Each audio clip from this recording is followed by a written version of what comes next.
Hello दोस्तों, welcome to Hindi code class. पिछले lecture में हमने पैन वेरिफिकेशन के लिए लॉजिक लिखा था, मतलब सेतु को इंटीग्रेट करके पैन वेरिफिकेशन कैसे करते हैं ये समझा था।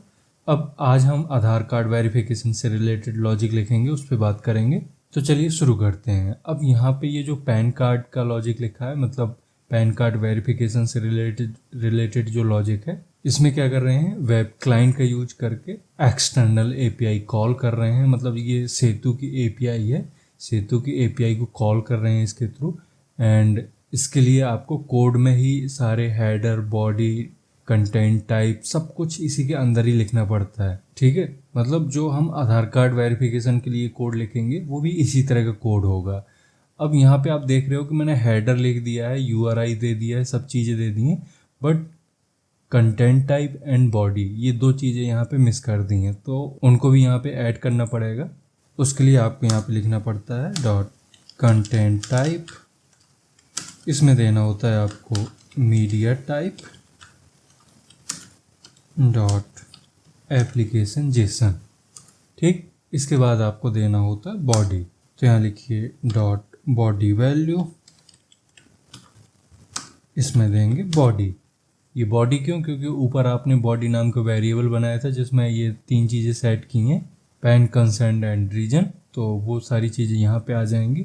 ठीक है, इसी तरह से बनाना है हमें आधार के लिए, मतलब आधार वेरिफिकेशन के लिए। तो यहाँ पे आते हैं, यहाँ एक और मेथड क्रिएट करते हैं। अब मेथड क्रिएट करने से पहले आपको ये चीज़ पता होनी चाहिए कि इसका रिक्वेस्ट फ्लो क्या है, मतलब ये क्या इंटरनली कैसे लाता है चीज़ें। तो देखो, पैन कार्ड के लिए जो भी हमने लॉजिक यूज किया है वो थोड़ी सा अलग होता है, क्योंकि उसका जो डेटा आता है वो इनकम टैक्स डिपार्टमेंट से आता है, तो उसकी एपीआई अलग होगी इंटरनली जो सेतु प्रोवाइड करता है। बट आधार कार्ड के लिए कुछ अलग है। यहाँ आधार कार्ड की कोई डायरेक्ट एपीआई नहीं है सेतु के पास, यहाँ पे यूज हो रहा है डिजी लॉकर, एंड ये सारी चीज़ें मैं पहले बता चुका हूँ। अब यहाँ मैं इंटरनल फ्लो की बात कर रहा हूँ। तो यहाँ पर जब हम आधार वेरिफिकेशन के लिए सेतु को कॉल करेंगे, इसलिए कि सेतु उस कॉल को देख के ये समझ सके कि हमें आधार वेरिफिकेशन करना है, एंड वो ओरिजिनल एपीआई जो गवर्नमेंट प्रोवाइड करती है उसको हिट करके आधार को वेरीफाई कर सके।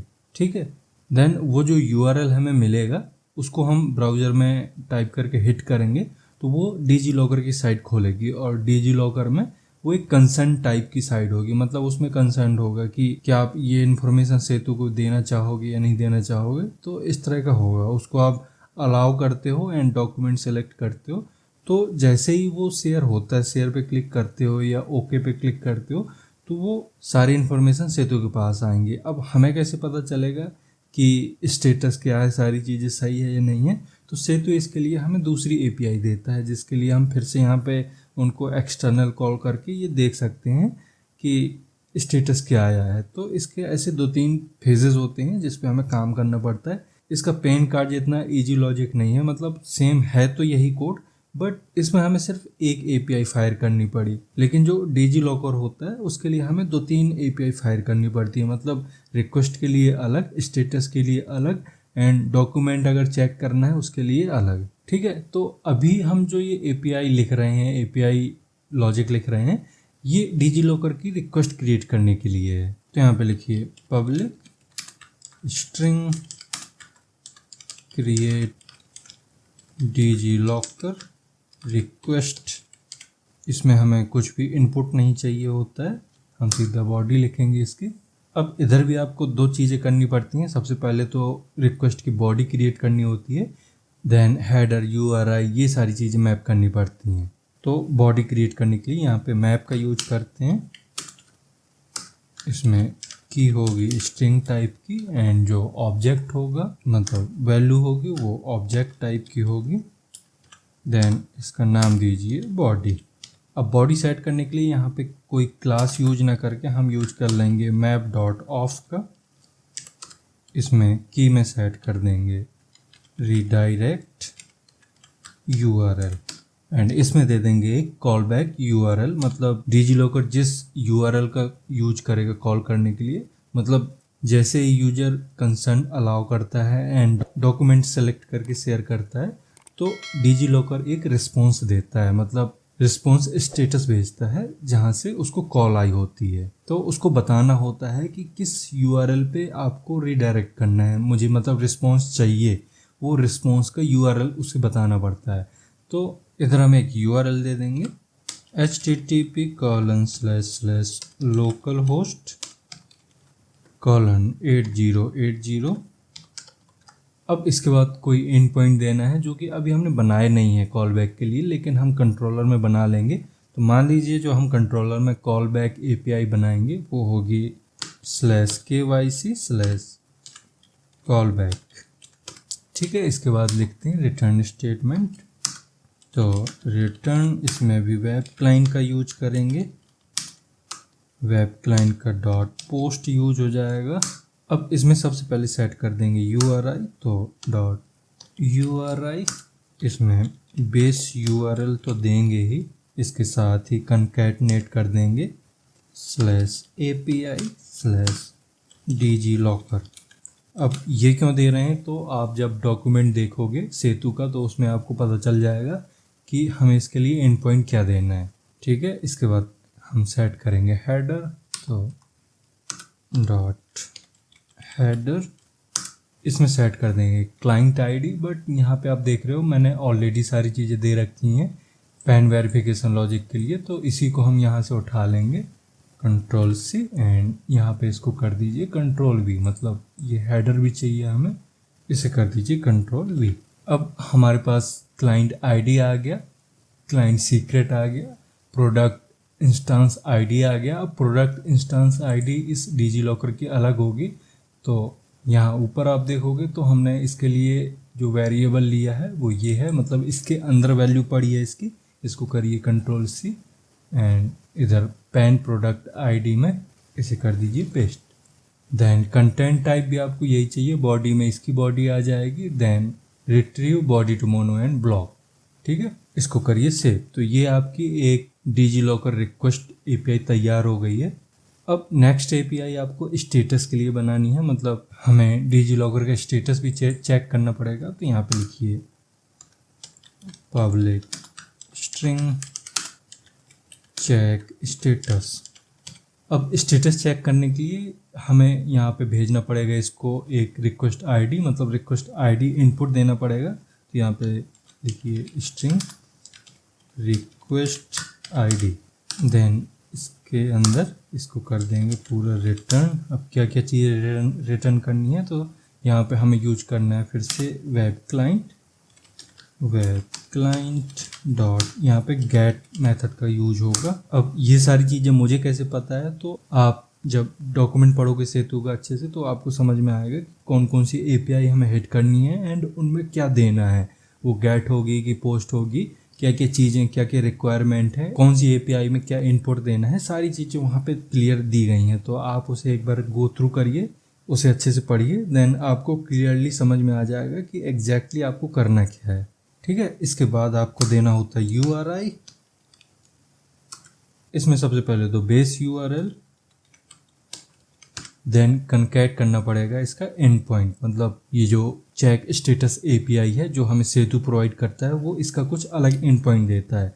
तो इसका एंड पॉइंट क्या है, यहाँ पे लिखिए /API/DigiLocker/request ID कनकैटनेट कर दीजिए, देन यहाँ पे /status। ठीक है, इसका ये जो एंड पॉइंट है इसको भी आपको डबल इन्वर्टेड कॉमा के अंदर लिखना है।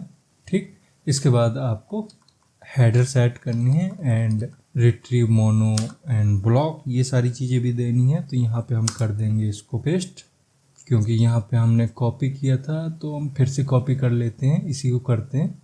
ये हमें चाहिए हेडर से लेके यहाँ लास्ट तक, ब्लॉक तक। ठीक है, इसको करिए Ctrl+C एंड यहाँ पे आके इसको कर दीजिए Ctrl+V।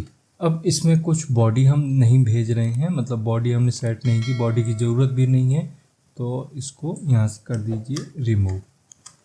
ठीक, अब बॉडी नहीं भेज रहे हैं तो ये कंटेंट टाइप भी हमें रखने की कोई ज़रूरत नहीं है, तो इसे भी हम हटा सकते हैं। इसके बाद जो प्रोडक्ट इंस्टेंस आईडी है वो सही है, हमें डिजीलॉकर की ही चाहिए, बाकी चीज़ें भी ठीक हैं। इसको कर दीजिए सेव।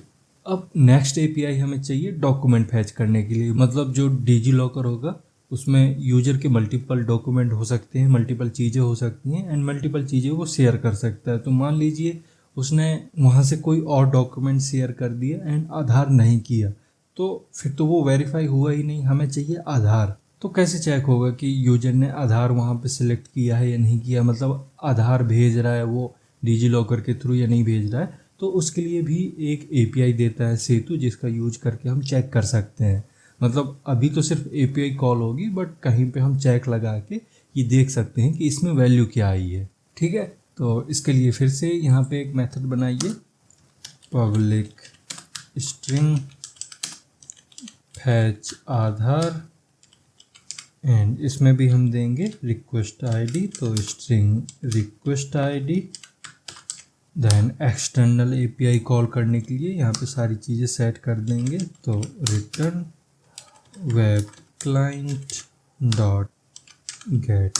अब जो एक्सटर्नल एपीआई कॉल करने का तरीका है वो सब में सेम रहता है। मतलब सबसे पहले वेब हुक का मेथड यूज होता है, मतलब पोस्ट गेट कौन सा मेथड यूज कर रहे हो, रिक्वेस्ट मेथड कौन सा है, सेम वही मेथड यहाँ वेब हुक का यूज करिए। इसके बाद यूआरआई हेडर, जो भी चीज़ें, जो भी रिक्वायरमेंट है आप डॉक्यूमेंट से देख के यहाँ पे भेज सकते हो। ठीक है, अब ऐसा नहीं है कि ये सिर्फ सेतु के लिए यूज हो रहा है, सेतु के एक्सटर्नल एपीआई कॉल करने के लिए ऐसा हो रहा है, ऐसा बिल्कुल नहीं है। इसके अलावा भी अगर हमें कोई एक्सटर्नल एपीआई कॉल करनी होती तब भी हम इसी तरह का स्ट्रक्चर यूज करते हैं। अब आधार फैच करने के लिए सेतु जो हमें यूआरएल प्रोवाइड करता है उसमें भी थोड़ा सा हमें एंड पॉइंट अलग रखना पड़ेगा। मतलब बेस तो सेम है, बेस यूआरएल तो सेम ही है।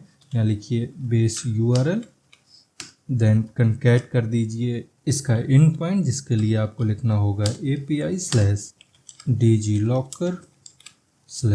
देन आपको देना है रिक्वेस्ट आईडी, एंड लास्ट में होगा आधार। ठीक है, इसके बाद हमें हेडर सेट करनी है, तो यहाँ पे आइए एंड इधर कर देंगे हम पेस्ट।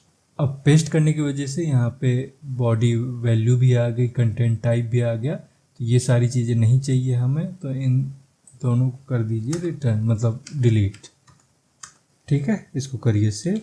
अब सर्विस तैयार हो गई, तो अब हमें बनाना पड़ेगा कंट्रोलर। तो आते हैं प्रोजेक्ट में, इधर जावा के अंदर आपको एक कंट्रोलर मिलेगा। इसको अगर आप ओपन करके देखते हो तो यहाँ आपको KYC कंट्रोलर ऑलरेडी मिल जाएगा, इसको ओपन करिए। अब यहाँ पे देख रहे हो कि हम सिर्फ एक हैंडलर यूज कर रहे हैं। अब हमें अपने रियल API इम्प्लीमेंटेशन के लिए कुछ और यहाँ पे हैंडलर की ज़रूरत पड़ेगी, तो यहाँ लिखेंगे एड पोस्ट मैपिंग,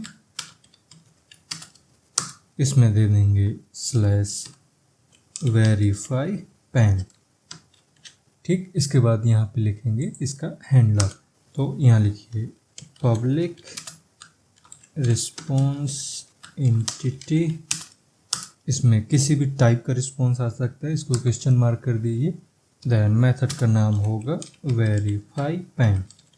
ठीक है, अब हमें इसको कुछ इनपुट देना है या नहीं देना है, इसके लिए हम चेक करेंगे अपनी सर्विस। एंड यहाँ पे आप मेथड देखोगे ना, तो पैन वेरीफाई के लिए, पैन वेरिफिकेशन के लिए यहाँ पे ये हमने बना रखा है। इसको सिर्फ एक चीज़ चाहिए, पैन, मतलब हमें यूजर से पैन लेना पड़ेगा। तो यहाँ पे हम लिख देंगे एट रिक्वेस्ट परम, इसमें स्ट्रिंग में लीजिए पैन, देन कॉल कर देंगे सेतु सर्विस को। बट सेतु सर्विस का अभी ऑब्जेक्ट नहीं मिलेगा हमें, यहाँ पे हमें फाइनल फील्ड बनानी पड़ेगी। तो प्राइवेट फाइनल सेतु सर्विस, इसका नाम दीजिए सेतु सर्विस। अब इसी सेतु सर्विस के पैन वेरीफाई मेथड को यूज कर लेंगे, मतलब कॉल कर लेंगे। तो Setu service dot verify PAN, and इसमें आ गया पैन। अब ये हमें कुछ रिटर्न भी करेगा, तो यहाँ पे ले लेंगे स्ट्रिंग रिस्पॉन्स, देन लगा देंगे रिटर्न। तो return response entity dot okay, इसमें पास कर देंगे रिस्पॉन्स, देन सेमीकोलन। ठीक है, इसको कर दीजिए सेव। अब दूसरा हमें डिजी लॉकर के लिए यहाँ पे हैंडलर बनाना पड़ेगा, जिसके लिए फिर से यहाँ पे एक मेथड लिखिए।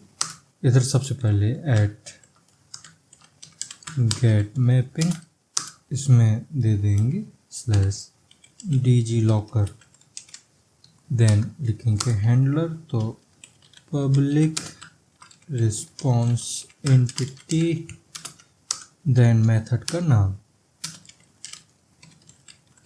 अब इसे यूजर से कुछ भी नहीं चाहिए, हम सीधा सेतु सर्विस को कॉल कर देंगे।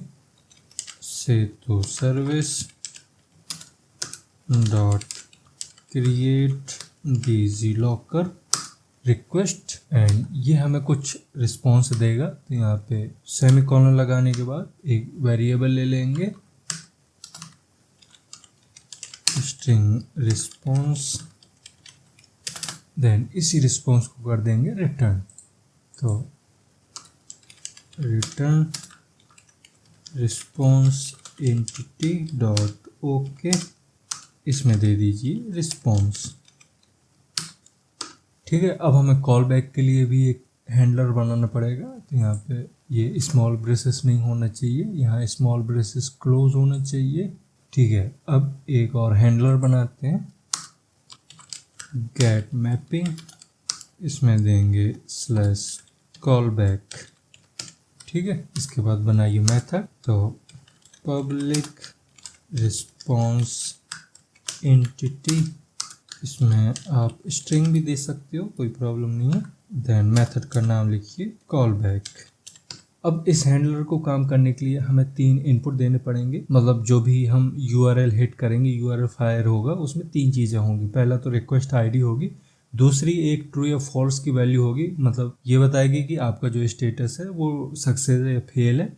एंड तीसरा पैरामीटर होगा स्कोप, एंड स्कोप में आपको बताना होगा कि कौन सी सर्विस के लिए आप कॉल बैक यूज कर रहे हो। तो इसमें आएगा आधार। ठीक है, अब ये सारी चीज़ें मुझे कैसे पता है, तो मैं पहले भी बता चुका हूँ। अगर आप डॉक्यूमेंट को अच्छे से देखोगे जो सेतु प्रोवाइड करता है, उसमें सारी चीज़ें मेंशन है, तो आप भी इजीली पता कर सकते हो कि आपको किस हैंडलर में, किस कंट्रोलर में, किस सर्विस में क्या क्या चीज़ें चाहिए। ठीक, तो मैं यहाँ पे यूज करूँगा एट रिक्वेस्ट परम, इसमें आएगा एक आईडी टाइप का वेरिएबल। तो यहाँ पे दे दीजिए आईडी, एंड इसकी वैल्यू हमें मिलेगी एक वेरिएबल में। तो वो वेरिएबल आपको क्रिएट करना पड़ेगा, स्ट्रिंग रिक्वेस्ट आईडी। ठीक, इसी तरह से दूसरा पैरामीटर भी यहाँ पे सेट करेंगे, एट रिक्वेस्ट परम, इसका जो पैरामीटर नेम होगा वो होगा सक्सेस, एंड इसको भी हम रख लेंगे एक वेरिएबल में जो कि बुलियन टाइप का होगा। एंड तीसरे पैरामीटर में आएगा तीसरे नंबर पे स्कोप। तो एट रिक्वेस्ट परम, इसमें हम 2 चीज़ें सेट कर देंगे, एक तो होगा वैल्यू जिसकी वैल्यू होगी स्कोप, देन सेकंड चीज़ होगी रिक्वायर्ड, इसको फॉल्स कर दीजिए। ठीक है, एंड इसके लिए हम एक वेरिएबल सेट कर देंगे स्ट्रिंग टाइप का स्कोप। ठीक, अब इसके बाद हम चेक कर लेंगे, मतलब एक चेक लगा देंगे कि यहाँ पे जो बुलियन वैल्यू आई है वो ट्रू आई है या फॉल्स, मतलब सक्सेस के अंदर ट्रू आया है या फॉल्स आया है। अगर ये सक्सेस है तभी इसके अंदर की चीज़ें चलेंगी, अगर सक्सेस नहीं है तो इसका मतलब होगा कि डिजीलॉकर में यूजर ने कंसेंट अलाउ नहीं किया, मतलब उधर कोई भी डॉक्यूमेंट उसने शेयर नहीं किए। तो इसके लिए यहाँ पे लिखिए इफ़ नॉट सक्सेस, अगर ये कंडीशन ट्रू निकलती है तो यहाँ पे कर देंगे हम return response entity dot okay, and इसमें दे देंगे यूजर डिनाइड कंसेंट। ठीक है, अब दूसरा चेक हम लगाएंगे कि जो स्कोप आ रहा है, स्कोप में वैल्यू आ रही है या नहीं आ रही, क्योंकि वो रिक्वायर्ड नहीं है, वहाँ पे रिक्वायर्ड फॉल्स है। मतलब मान लो यूजर ने कंसेंट तो अलाउ कर दिया बट आधार शेयर नहीं किया, उसके पास और भी डॉक्यूमेंट होंगे, वो दूसरा डॉक्यूमेंट शेयर कर देता है बट आधार नहीं करता। तो उस केस में आपको पता होना चाहिए कि उसने आधार शेयर किया है या नहीं किया है। तो उसी के लिए हम यहाँ पे एक दूसरा चेक लगाएंगे, यहाँ लिखिए if scope not equal to null and scope dot contains, यहाँ पे देंगे आप आधार। अब इस आधार की स्पेलिंग आपको सही रखनी है क्योंकि एक्चुअली यही कीवर्ड आता है वहाँ से रिस्पॉन्स में। ठीक है, अब अगर ये कंडीशन ट्रू हो जाती है तो यहाँ पे हम फैच आधार सर्विस को कॉल कर देंगे। तो यहाँ पे Setu service dot fetch Aadhaar and इसमें आ गया रिक्वेस्ट आईडी। अब ये हमें रिस्पॉन्स में आधार का डेटा देगा, मतलब आधार नंबर देगा। तो यहाँ पे लिखिए स्ट्रिंग आधार डेटा, ठीक है। अब यहाँ पे आप डिबगिंग करने के लिए प्रिंटलन भी लगा सकते हो, प्रिंट स्टेटमेंट भी लगा सकते हो एंड इधर एल्स स्टेटमेंट भी लिख सकते हो, बट अभी हमें उसकी कोई ज़रूरत नहीं है। जब हम इसे टेस्ट करेंगे तो हम प्रिंटलन लगा के देख लेंगे अगर कोई प्रॉब्लम आती है तो, ठीक है। अभी यहाँ पे हम सीधा रिटर्न करते हैं रिस्पॉन्स एंटिटी डॉट ओके। यहाँ पे दे देंगे हम message call back received then semicolon, इसको करिए सेव, ठीक है। इसी तरह से आपको भी कर लेना है एंड बस इतना ही लॉजिक होता है किसी भी पैन वेरिफिकेशन या आधार वेरिफिकेशन में। मतलब जहाँ भी पैन वेरिफिकेशन हो रहा है किसी भी बैंक सर्विस में या किसी फाइन टैग कंपनी में, तो वो इसी तरह की चीज़ें यूज करती है। अब हो सकता है कि कोई सर्विस प्रोवाइडर, कोई एपीआई प्रोवाइडर कुछ दूसरा तरह का इम्प्लीमेंटेशन दे, कुछ दूसरे तरह का कोड दे एंड जो भी देगा एट द एंड उसे डॉक्यूमेंट में उसको रखना पड़ेगा एंड डॉक्यूमेंट देख के पता चल जाता है कि हमें एक्चुअली करना क्या है, ठीक है। तो इस लेक्चर में अभी इतना ही रहने देते हैं एंड अगर इस लेक्चर के थ्रू आपको चीज़ें समझ में आई हैं तो इसको लाइक करिए एंड अगर अभी तक चैनल को सब्सक्राइब नहीं किया है तो चैनल को सब्सक्राइब भी कर लें। अब हम मिलते हैं नेक्स्ट लेक्चर में। Thank you.